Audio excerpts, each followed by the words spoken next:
So welcome everyone. I'm Chris, your speaker, host today, and I'll be talking about design helps and the role of empathy and how we can get to a new normal. And in short, I'm the service design lead at Mirum.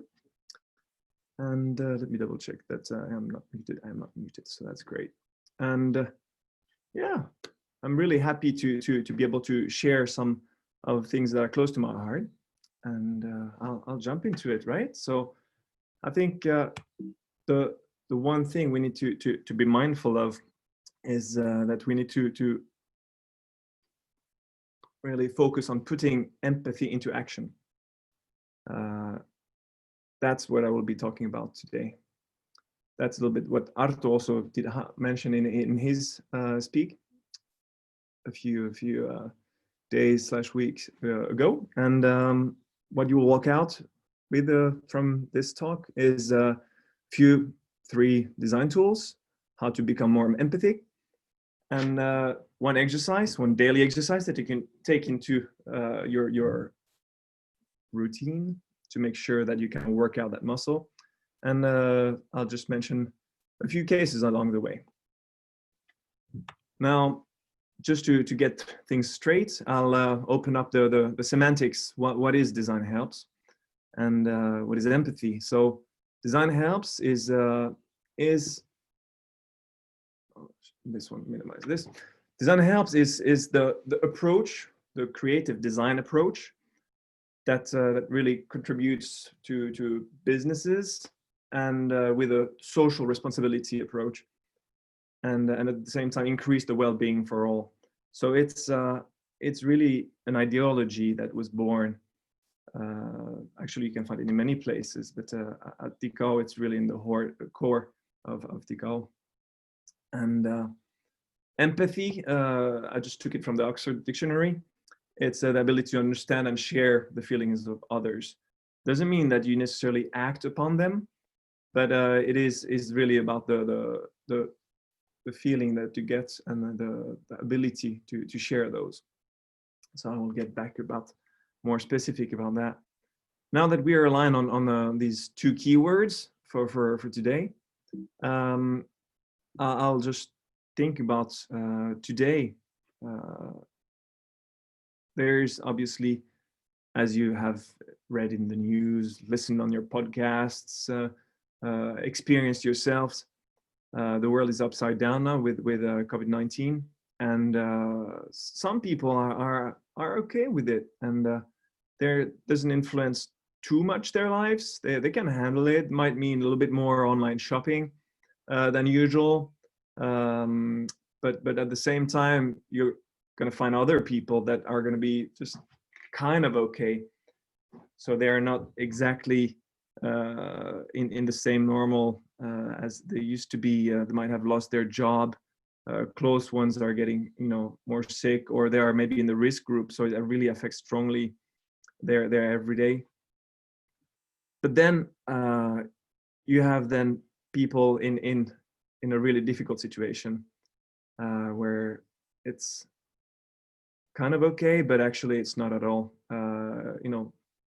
This puts a lot of pressure on certain families, especially children, where the economic situations puts extra stress on the parents, and then some kids, like in Finland, end up having to be out of school for a longer time, and that is extremely hard for the kids and other groups, and that's is the focus of design help.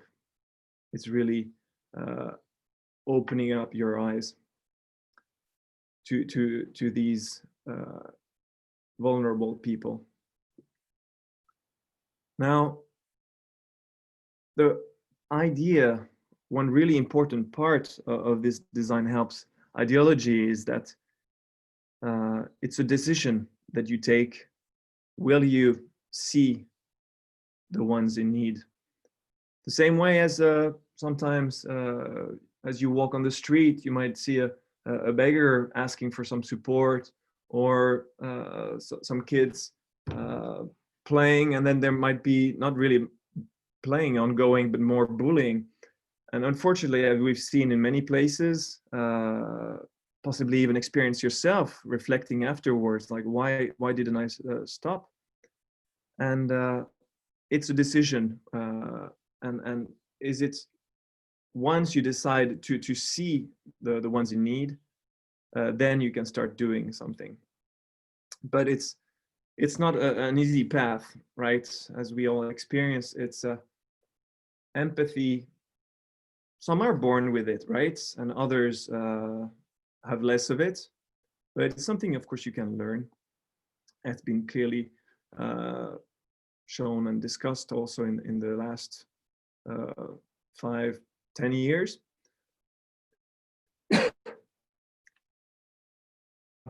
It's nevertheless, it's not easy.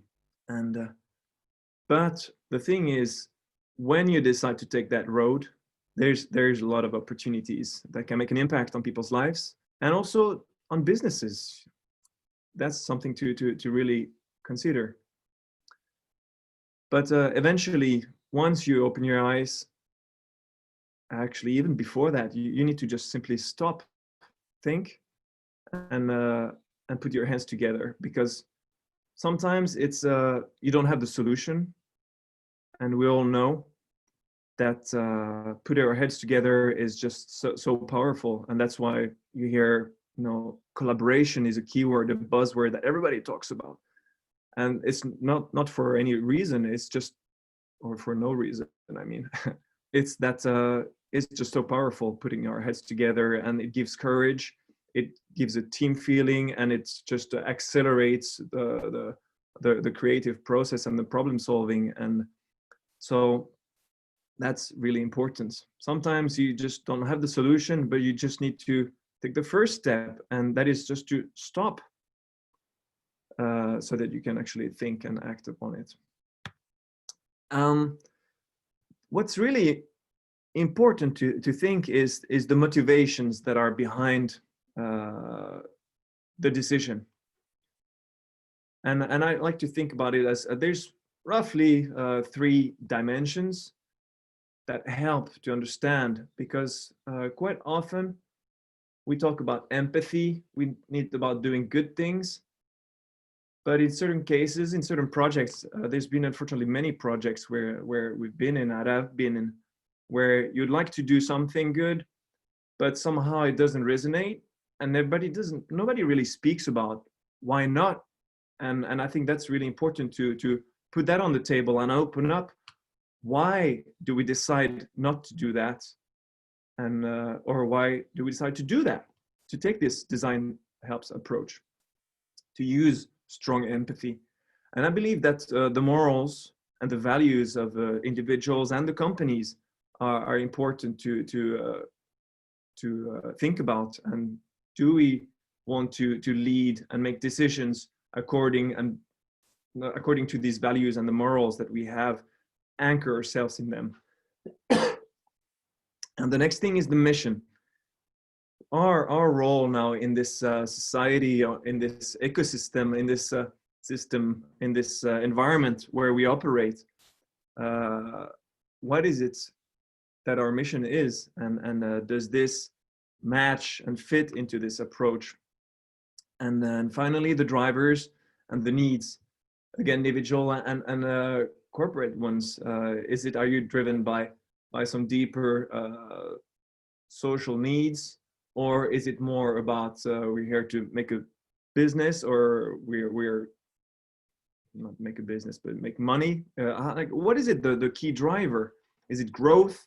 Is it so that's really important, and I like thinking about these as an example.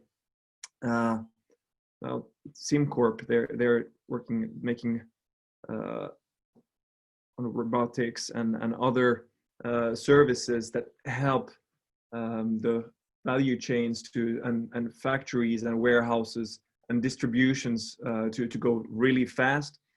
But nevertheless, some of their values are really anchored in human values, such as caring, community-oriented, and their mission is about simplifying material flow.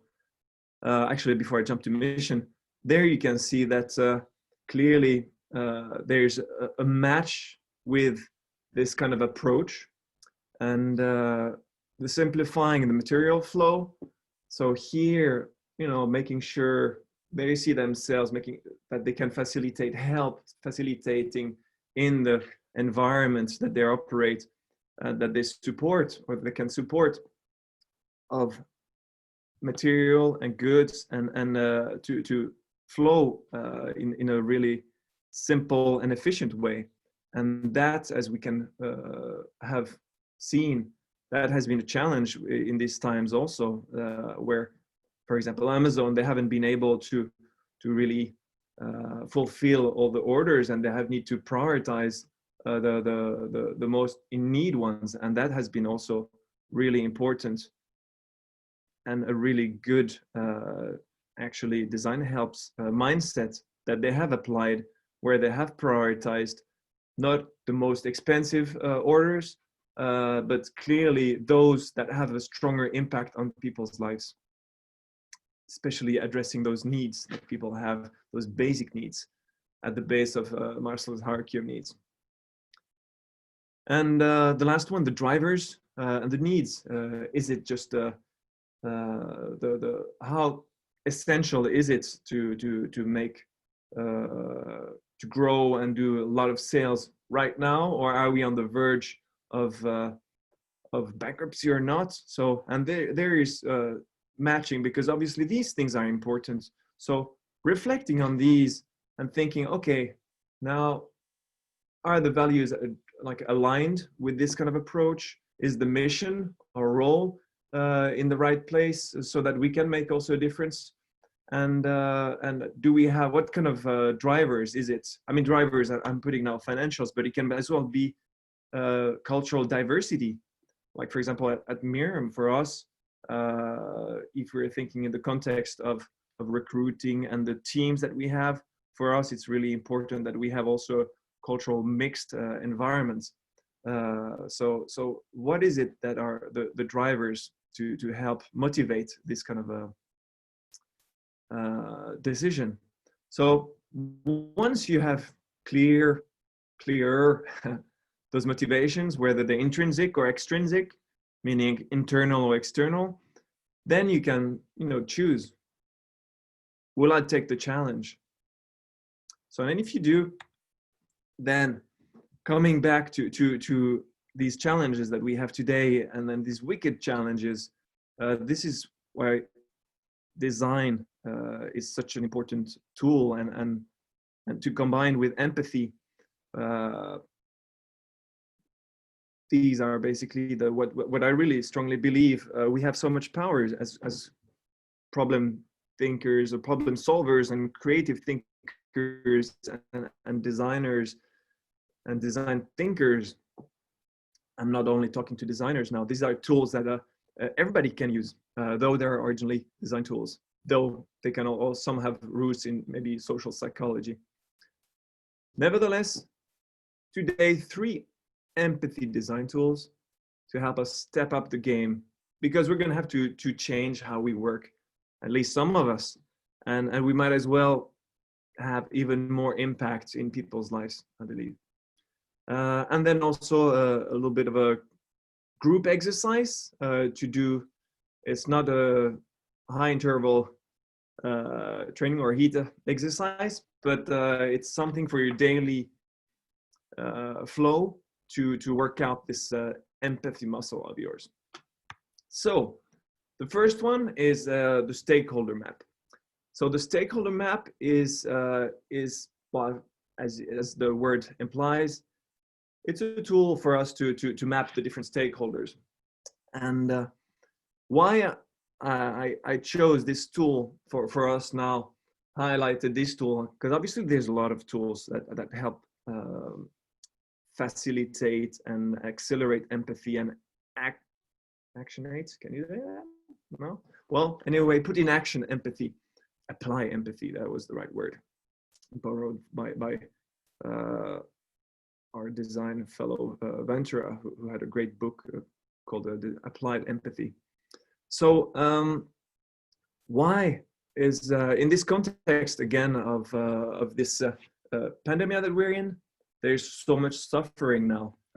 Not that there wasn't any suffering before, but now you just cannot close your eyes.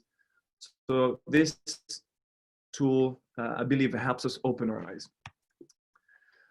In short, this is really simplified, but the idea is that you start listing out the stakeholders, the different people, sometimes not even human ones, whether it's nature or animals, that also can apply depending on the setup that you have. But basically, you start listing out the stakeholders. Typically, you start with the usual suspects. But once you have listed the usual suspects and mapped it, typically you think about primary ones and then secondary ones. And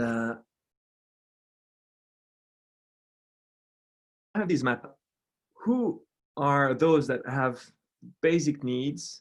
I'm coming back to the basic needs because if you don't have food, you don't have a shelter, this is something that really threatens your life, right? So you need to stretch a little bit that thinking. This is when the efforts start, when I was saying that the empathy is not the easy path.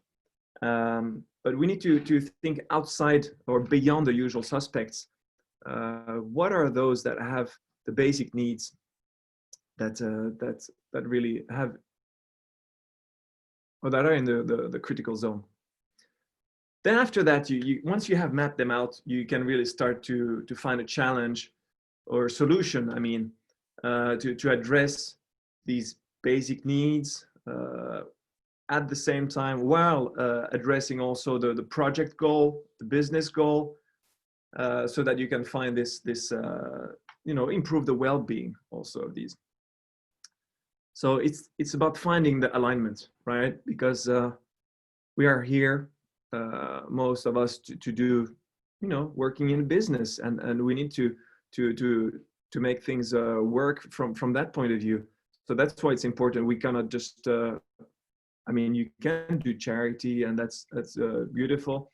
But in the context of now business, you need to really thinking about the business goals, the strategic goals, the project goals, and how can we align then this? Because if you just come in with too much of the softness, I've seen it so many times, you just get kind of thrown back up to the wall, and then, or to your chair, and then no, the focus is this.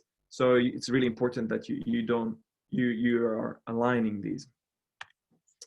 An example, Tikau, for those who don't know, it's a social responsible company in Finland, or really social entrepreneur. They're doing interior decoration, but in a really social, responsible way. They are helping. Basically, it all started by wanting to help those who need it the most. And the owner, who happens to be my wife today, Taina is, her tools, if she would have been a doctor, she would have gone for that. But she was a designer and also into sustainability, had studied that. So she then eventually developed a company and used product development as a tool to help those in need. So the initiative, and along the way, started with one product line, and then so on. It has developed different types of product lines, but eventually it starts with in the back of the head. Okay, well, I have this product line that I need to grow. What are the stakeholders in this? Obviously, it's not like she took out her stakeholder map, but eventually she was really mapping out in her head, what are those that have in a situation that is really critical, those that are really in a discriminated group. So eventually she found a discriminated group or community that lives like 7 times below the poverty line outside of Calcutta. So, really far from everyday's normal for us here. And yeah, this is not my home, but I thought this would bring a little bit of warmness to this homework, distance working. But yeah, coming back to Calcutta, we are in Calcutta in a discriminity community.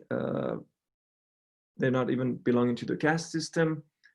The basic needs that are not addressed are obviously income is a really difficult problem. Hygiene, shelter, basic skills, you know, not even knowing how to use a scissor or use scissors properly. Then eventually, once that was found, then it was about really finding, okay, what can we do? And together with a renowned designer, like the artisans and some master artisans locally, together. So this is about really designing with people, not for them. So really what we today also call co-design, but here together with the artisan, design and develop product that is then simple enough so that they can make that where they're at the beginning, you know, mediocre handicraft skills and in their home environment, because they don't have access to workshops with like super power tools and so on. This is really basic setup. So that was the solution. And of course, you need to address the basic needs that they had. And in Finland, you cannot address with, as a business, you cannot go in and do donation and then put some of your revenue and buy mosquito nets. You know, the taxes will say, what's that doesn't fit into your business. So you need to have an NGO for that. So then Tikau Share was founded as an NGO, and then also together with other local NGOs. So end up having the network and the stakeholders there to help train them, help them to understand how to hand wash, eventually also having some fundraising activities to set up some platforms or some better storage to cope with the seasonal monsoons, who was really like really destroying anything from raw material for the baskets or the storage of the lampshades, where actually you can see slightly in the background. So this was developed with Ilkka Suppanen, and then these lamps eventually came to birth and have been doing great. So the impact, of course, is really important. This is a long process.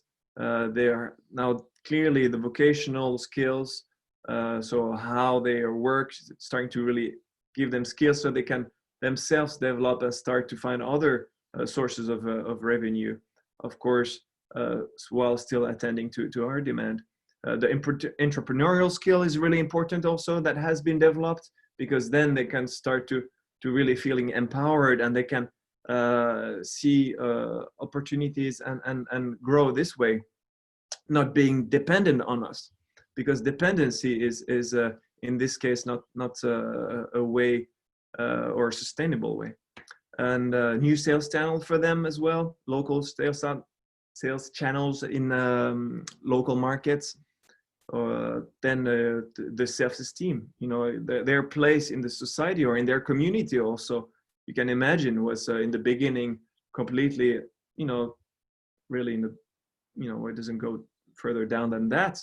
And now other people in the society, in the community, I mean, is really seeing them and start to looking up to them as well, and which is great, so which decreases the discrimination. So this was a little bit of a bigger case for that. But then I mentioned Cimcorp earlier on also, which is more maybe harder business, where the initiative is there, you know, in this kind of crisis situation, there is more about, you know, looking for opportunities. And this is more like an ideation solution. So this is still in the idea phase. But thinking about, yes, there are factories here, there is supply chains there. But again, thinking about who are those with like basic needs that are in a really tough like situation. If thinking about a Somali mother stuck at home with her children that are not vaccinated, as COVID comes in, you know, she is even more scared to going out and vaccinated. vaccine her child, I mean, and eventually starts to also think, okay, now I need to also purchase stuff. I cannot go out.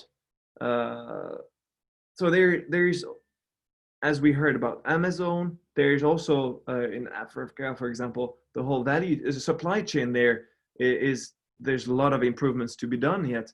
So, and this poses harsh pressure on hygiene and safety for these stakeholders.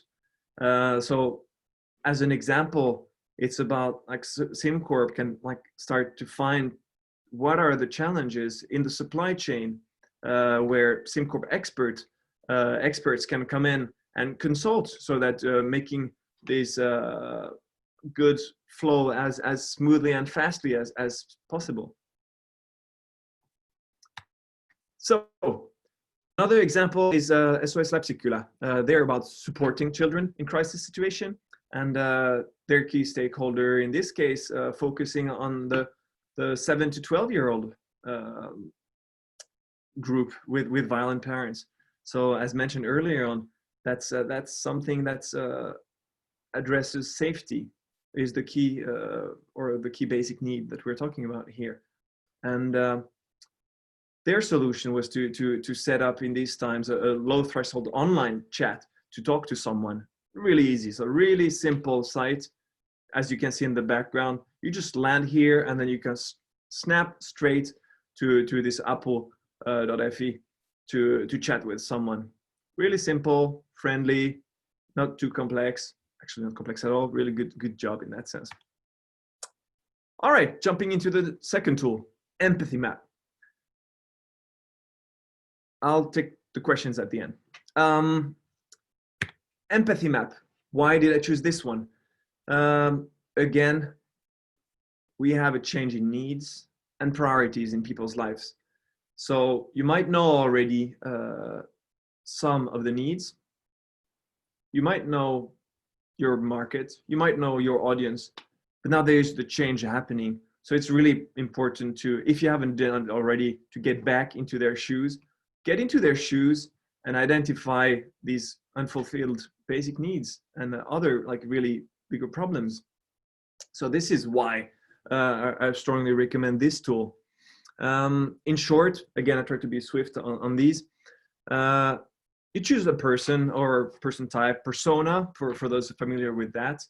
You can do this on a person base for a more simple empathy exercise, or also again as a persona. Then you map out, understand what are they saying regarding their day-to-day. Are they giving advices? Are they planning things? The planning is maybe more about the doing.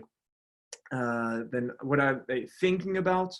So again, really start to understand what's going through their heads in their lives. Like what are they seeing? What are they doing? What are they feeling? Again, so once you have gone through this exercise, then you can derive the needs. What are the problems that they're encountering? And by the way, when you're doing this, this is a great way to find the gaps. So this is after doing some interview or some research, gathering the information that you have.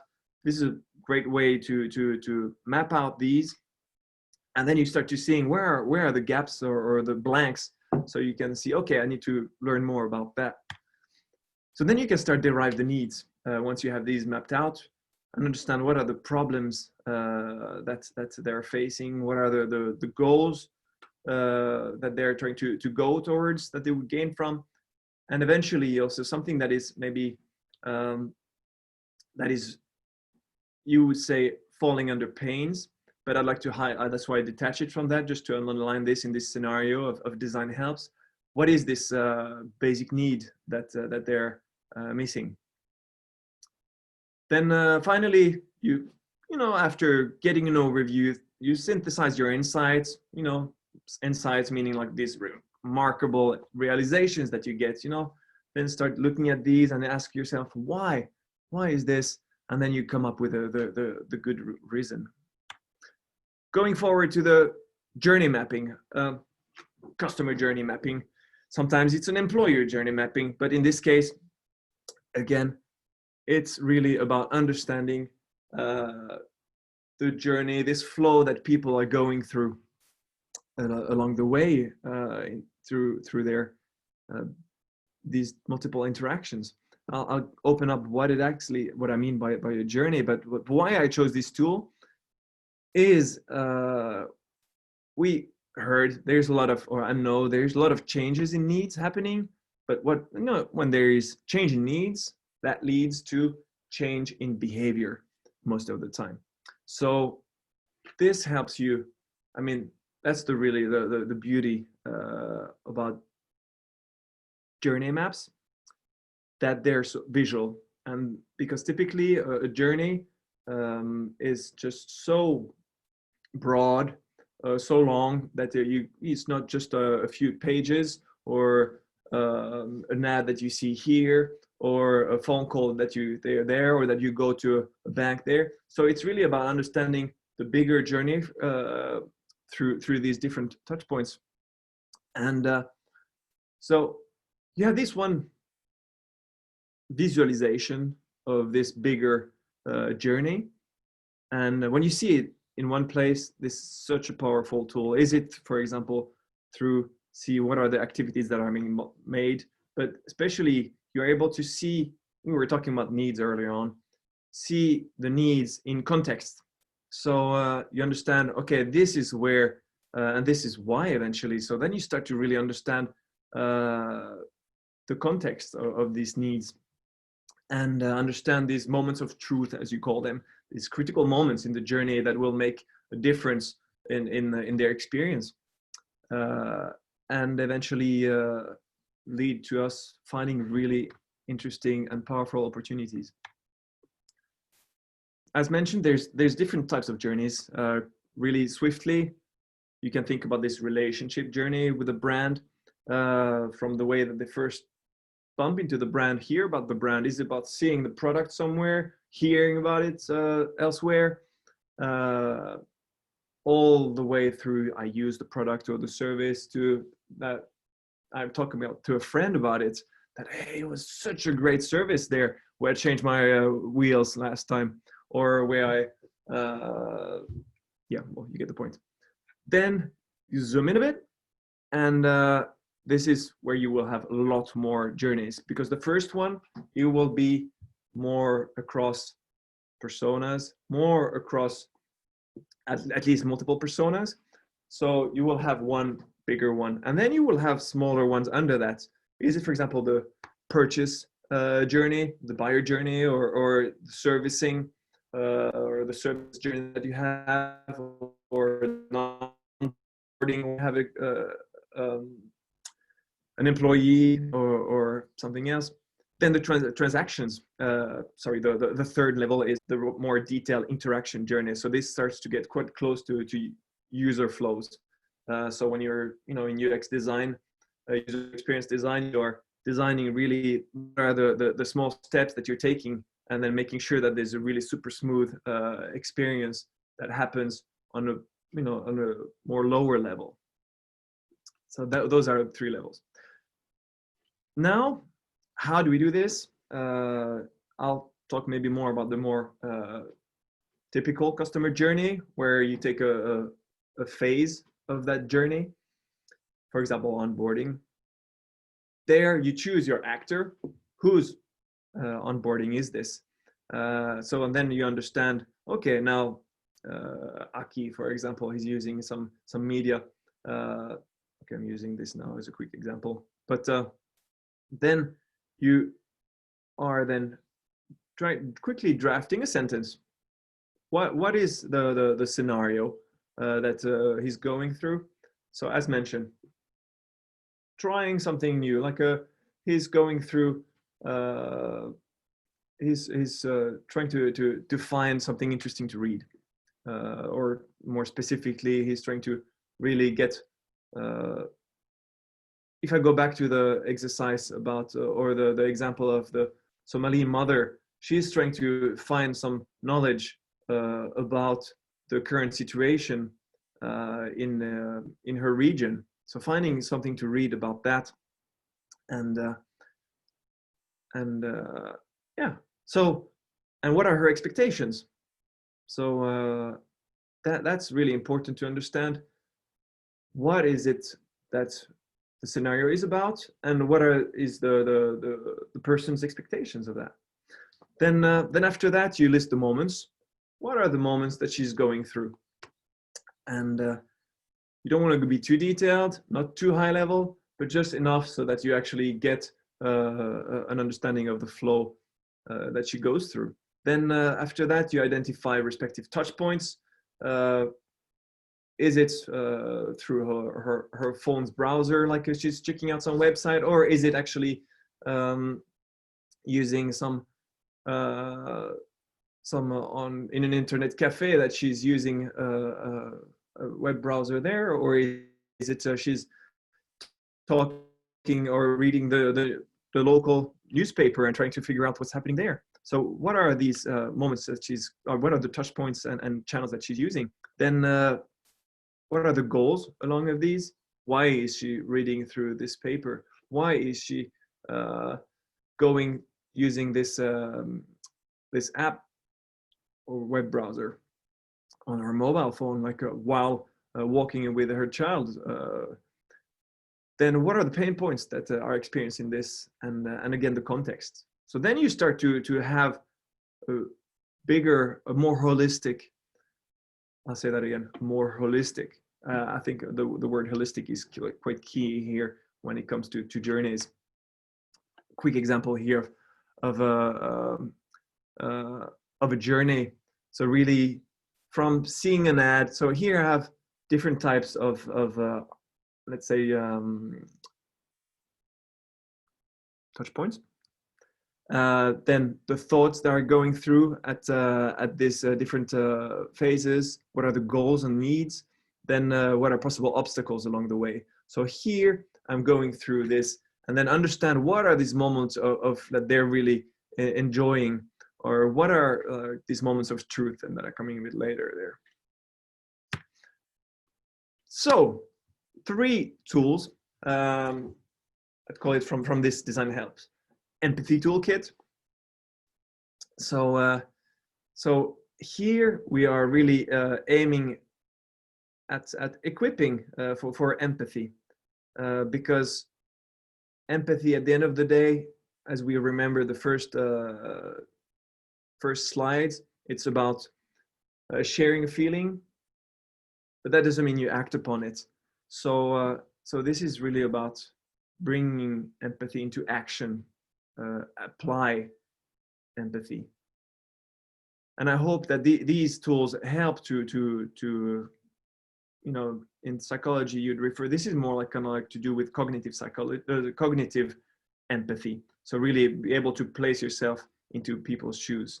In this case, it's more about opening your eyes, as we said. Here, really getting into their shoes with empathy mapping. The third one about journey mapping, which is understanding the context and jumping into their shoes and seeing what's happening around them. And so that's, and I think something that, as mentioned earlier, we're not all born with them, with empathy. And there's different types of empathy also, the different ways to apply empathy. There's some, you should look it up. It's really nice. There's, was it Michael Ventura? Again, referring to the book, Applied Empathy. He has 7 archetypes, empathy archetypes. And those are of different ways to apply empathy, really interesting ones. So, and those are exercises to think about what kind of way I can apply empathy in my everyday. So these are tools to do that. And then there's training, of course, because we've learned now that that's something that can be trained. For example, Finnish Refugee Council, they've been doing a good job in Helsinki and the capital region to help out companies to really scale that empathy and that culture. I'm coming to the last point, the empathy exercise. actually not all know, but some of us might know about the daily Scrum. That's something that's I personally like a lot. It's a little exercise, a stand-up meeting that the team does. You can do that for yourself actually also. I think I have a tendency to do that in the morning, quickly reflecting, okay, what did I do yesterday? What are the tasks that I will do today? Then what are possible blockers that might come in the way? And the idea is doing this in the group. Quickly, everybody goes through their tasks, and that's a great way to build empathy. I think also is hearing your team members, what they've gone through, what are they doing, and blockers, and then as a team try to solve also like okay, well, hey, this is how we can solve that.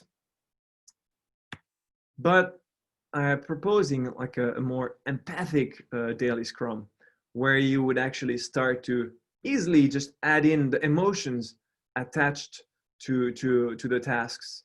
So as you did these things yesterday, how did you feel? How made that task made you feel? And how do you feel about the task coming today, and about the blocker? So that's, I think, something that hopefully can help see that, and trying to take one of these personas that you're working on. If you're working with personas, and if you did the empathy map, take the empathy map with you to the meeting, and then say, oh, well, hey, how about this lady from Somalia, or in Somalia, with her daughter? What did she do yesterday? She was trying to cook for her child, making sure that there is no mosquitoes coming in because she's really stressed. She hasn't vaccinated her kid, and what's going to be the same thing today, and she's probably going to do the same, stress about that. And the blocker for that is that, well, she has to go somewhere at some point today, so she will have to leave her child with someone else, and she's not sure will they be able to do that. So how to bring that persona into your everyday meeting, to bring them even closer to the nitty-gritty. So that was then my empathy exercise, and I think this is something that helps bring self-awareness, because if you're not able to be aware of yourself, it's quite difficult to be aware of others. So I think this is a really powerful tool in the sense that it helps, this retrospective on what you did yesterday, what you're going to do today. And how you're feeling about that in your heart, in your body, in your mind, and how you're feeling about that. Then after that, being aware of your team, and highlight also about that persona, that's what is that that they're needing, and what is them I'm losing my words, basically being aware of them, and then finally being emotionally aware also about this. So that's my proposal. So my last words: go put empathy into action. I hope this was a helpful exercise. Actually, there was a little poll that I wanted to ask in the beginning that I forgot to throw out in the beginning, but I can throw it now out. So I'll ask my colleague Tommy to throw it out for me. Let's see if it pops out for people. We can take the questions. At least some people have already replied. Awesome. Yeah. Great. Then let me see. I was meant to ask along the way, and I forgot. I was too much in the flow, to start thinking about questions. So I can, whether they're in the chat or in the questions, feel free to just throw in some questions. I will double check here if there is, well, if you have had a chance to answer the poll, that's great. If not, then let's just keep that open for a little while. Then that would be great to just know. Now, let me see here in the chat if there's any questions.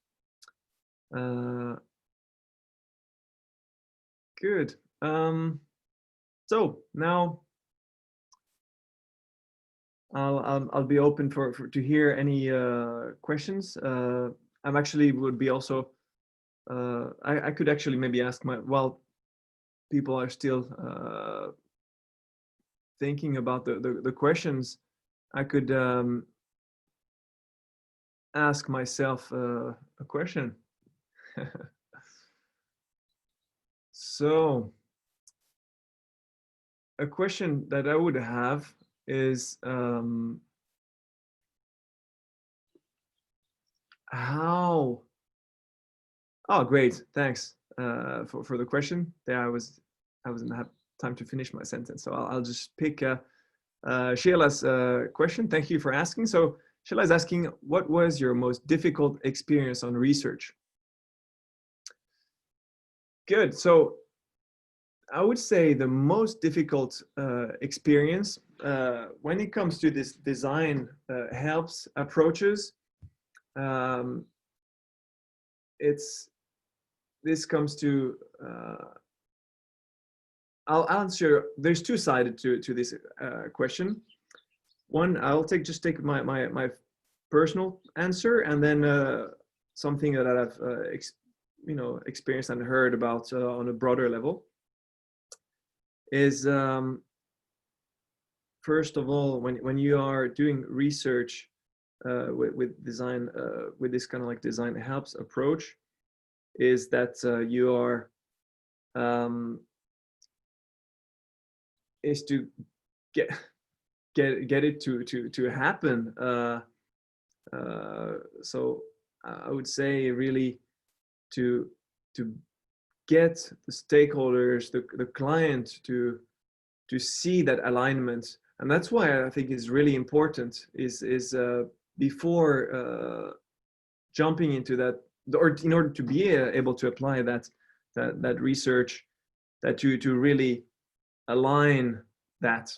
And the most difficult experience on research, Sheila, it's a pretty broad question. Do you want to write that a little bit more detailed, so that I can answer that a little bit more? I have a feeling that I might miss your question. Or actually, maybe Tommy, can you unmute Sheila if she wants to say that out loud? Yeah, of course.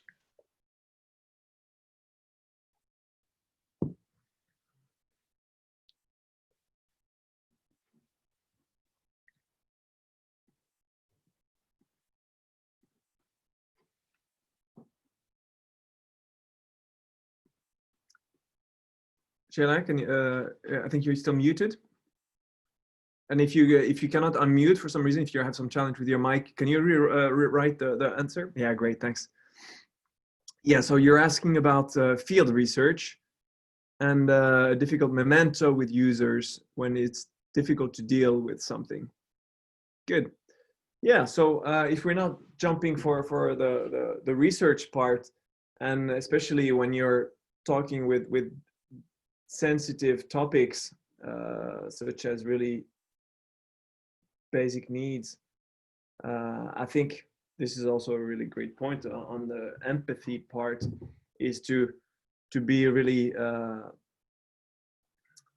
it was funny, like in for example in this village that I mentioned about in India, outside of 4 hours from Calcutta, there's this culture about when there's a guest, they take out a plastic chair where you are sitting like, and then they're kind of like sitting, squatting on the ground when you're having a group, then you don't feel like you're being put on the same level. So there, in order to have this empathy, I think it's really important then also to maybe even sometimes it can be as simple as physically, so that you're not standing higher than them or sitting higher than them, that you're really on the same level. I guess it goes the same way with children also. When you talk with children, you don't, you have a tendency, you're in your natural position, 3 heads higher if they're a bit small. So it's to come down to people's level so that it's less intimidating and also easier to connect with people. But otherwise, sometimes when you have questions that people, obviously, when you do interviews in field research, you want to make sure that you don't ask just simple yes/no questions. You want to ask more like about the how and the what, and be careful with the why, because that's, a lot of people feel attacked, and some points in psychology says also that you are, when you ask someone why, you're kind of like throwing back to their childhood, when someone, adults, might have told like, okay, why did you do that? Why did you break that glass? And then, so it's kind of like you're in the defensive mode. So try to ask questions also, so that's open-ended, and maybe instead of the why, you could ask for what reason in that sense. So that's motivations. Hope this helped. So then any other questions? Let me see, is there something in the chat? Tommy, do you have a question? Yeah, people are talking in the Here, chat. yeah, So as you can see in the chat now, yeah. good. So thank you so much for your talk. How to deal with the frustration, to be empathic with users, their problems, and then don't be able to really help them. So frustrating and sad. Yeah. I think sometimes we are in the mode of wanting to solve problems, and as a designer, that's very natural. But I think a really important one of these archetypes, empathy archetypes that I referred to earlier, is just about listening, and that helps also, just to be able to help people to externalize and be there to listen to them. You should thinking about that. That's really helpful. So sometimes you might not have right away a solution, and maybe at the end of the day you might not have a solution for that, but being able there to listen and acknowledge how they feel and what they're going through is extremely powerful also. So don't underestimate that. Thanks for the question, Andrea.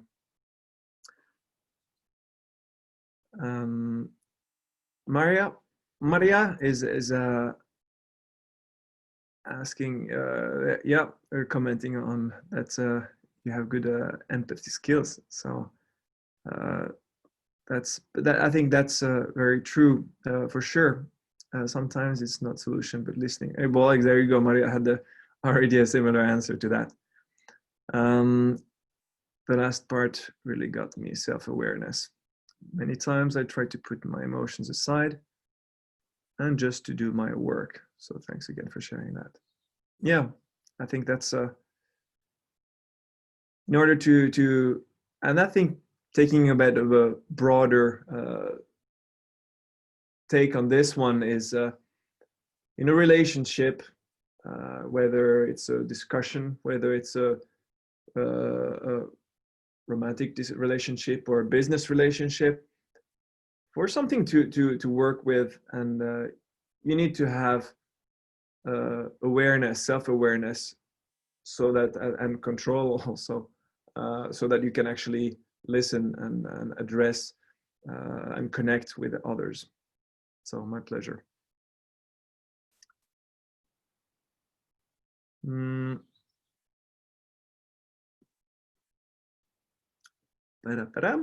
So I'll leave a minute left for possible questions to sneak up.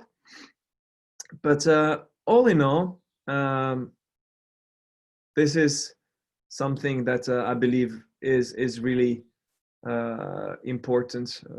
And now, as mentioned, around the world, everything I hear, also South America, Brazil is going through a really tough time right now. They're having a quite strong wave there when it comes to the pandemic, and everywhere basically we're having tough times. So empathy is something that, and you know, if you just Google, it's just, there's just so many who believe, including of course myself, but it's such a strong and powerful tool to change the world, and so that if we can combine this, and again, I come back to in the beginning about how, and this is of course we can take into our daily work and should take into our daily work as leaders, as designers, of course, and as people. But if we can just align, it's not a either or situation. And it's funny because Finland is still in the situation that you cannot have a business that helps or that does non-profit kind of activities, and that's but in many countries, that's, you know, social responsible companies, that's happening more and more. But eventually these things can align, so it's worth to make an effort to make an impact. On these last few words, I thank you all for joining, and I wish you a wonderful day and a lot of energy, love, and empathy. Thanks, everyone. Thank you, Chris.